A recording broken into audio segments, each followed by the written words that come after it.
We live in a world of perpetual warfare and crime and corruption. Protest after protest, they continue to go perpetually.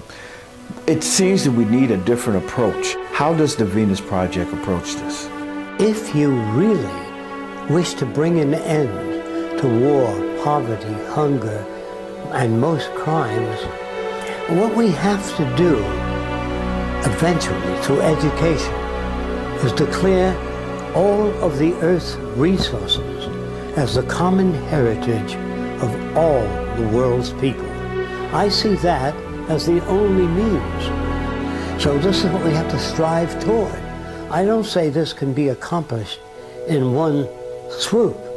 It's a slow process of education. Why do you propose such a radical change?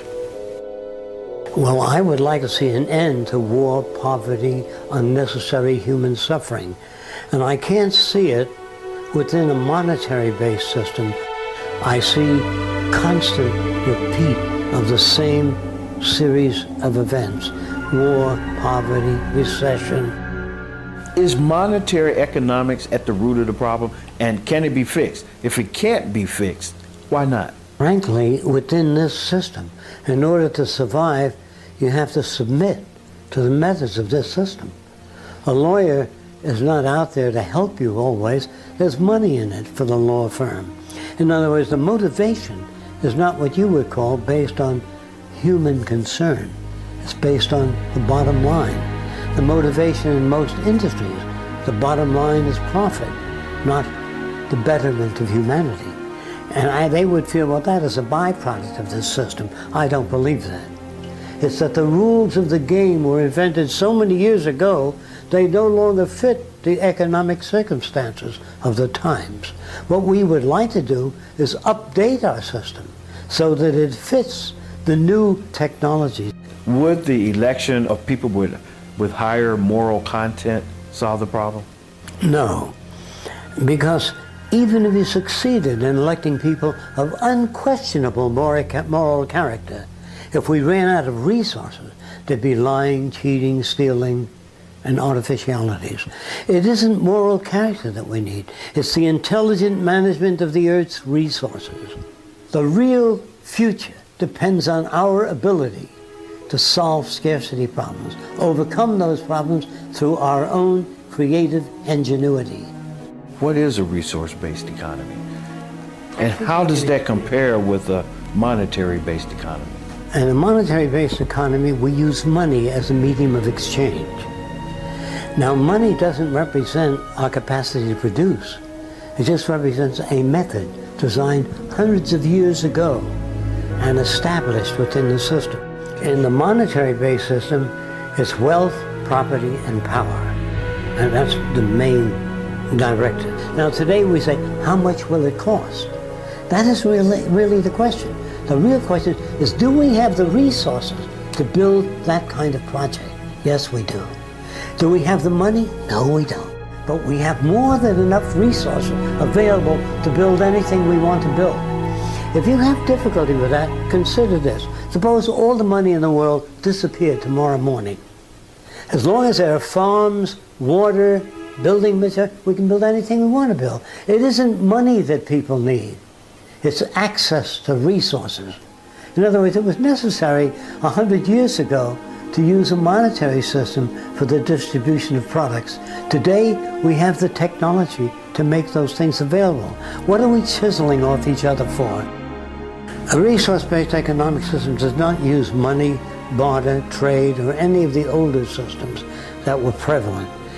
It's based on designing a culture that fits in with the carrying capacity of the world's resources. Anything else other than that will not work. It's like sending people to the moon without water and without food, operating on the assumption that the moon will provide. It has to be based, all science and technology must be based upon resources. And without resources, whatever planning you do, if you don't have the resources, is invalidated. So the resources must coincide with the industrial potential. How does that offer a different approach to our society? It would change the basic outlook of people. There would be no such thing as unemployment, no such thing as war, no police, no prisons, no banks, no money, but people would have access to new housing, education, health care, and all of the things we don't have access today without putting out a great deal of money. If I read you correctly, you're talking about no money, no credit, no borrowing, no debt, no bartering. Where's the incentive? No war, no territorial disputes, crime reduction by about 90%, the end of fear of economic deprivation or losing your home or illnesses which you cannot afford economically to take care of. All that comes to an end. If that isn't a good enough incentive, I don't know what is. A lot of people are brought up to believe that money is the driving force that generates incentive. It also generates incentive for corruption, embezzlement, taking care of your brother-in-law, unfair practices, racial discrimination. So I'm saying that yes, money does produce incentive, but it also produces all the other factors which are generally left out. I would say the people we remember in history are not the people that made a buck or made lots of money. They are people that have given their lives to benefit the lives of other people without financial gain. So I'm saying the real people that we admire are the people who did public works, not because of monetary incentive. I'm afraid of people that do things for money. I don't feel secure about it. What about human nature? I think that environment shapes values and behavior. Genetics, to a certain extent, set the propensity, but they do not give us a value system. Genetics is not responsible for greed, bigotry, racism, prejudice. All that is learned. So if you don't alter the condition that generates that, I don't see a solution. What the Venus Project advocates is the redesign of our culture so that those conditions no longer exist. And what about scarcity? Can that be eliminated? Do we have enough resources to satisfy the growing population in the world? Yes. Today we have more than enough. And it's incontestably proven that we have more than enough. It's just that the way we manage our resources are wasteful. We change the design of automobiles every year so that people will buy new cars. We change the spring fashion, the fall fashion, the winter fashion, so you will buy things and constantly be involved in purchasing things. So we will engineer, innovate, and make newer things designed not to wear out and break down. What does the Venus Project represent? One world working in one direction, the intelligent management of resources and upgrading the standard of living for all the world's people, with profits to none and service to everyone. So how do you envision a transition into this type of system? If you keep bringing in machines and replacing human beings, the majority of people throughout the world will not have the purchasing power to buy goods or services.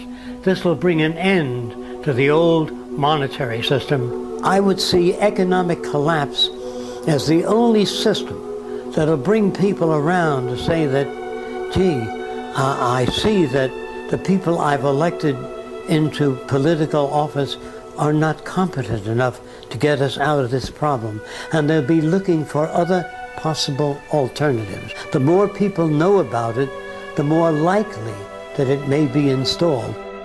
The Venus Project does not say this is what the future will be. All it says is this is what the future can be. And that is what the Venus Project has to offer. The methodology of how to achieve a higher standard of living for all the world's people without the creation of uniformity or standardization or subservience to an elite form that manages government. What problems stand in the way of us implementing this type of transition? Traditions, habits, indoctrination, propaganda. We are all propagandized to accept our system as the best system. We are all given stories about the culture, our cultural history, and which has left out the detrimental aspects. All societies tend to support the dominant values of that society. There's no such thing as an objective society. If there were, you couldn't have German scientists, American scientists, British scientists, Dutch scientists, French scientists working in serving their government. Real science has no allegiance to government. It only has allegiance to methodology. So this is not a loyalty to the Fresco system or loyalty to the Venus Project. I'd be against that. You have loyalty to the earth and all the people that live on it. Who decides what the future will be? I don't think anyone ought to decide what the future will be, but we ought to decide where it is that we wish to go and what kind of world we wish to live in. And do we have the facilities and the resources to build such a world? The answer to that is yes, we do have the ability and the resources to build such a world. There is no way for you to make it on your own. Either we think globally or we perish individually.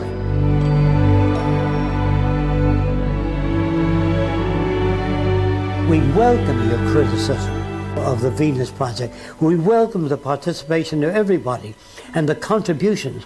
We have no idea of what the ideal society would be, nor do we entertain such views as utopia. We feel that all systems will constantly change to whatever conditions are necessary to fit the needs of the times. We have no fixed blueprints, so we invite participation and we invite recommended changes, because the history of civilization is the story of change.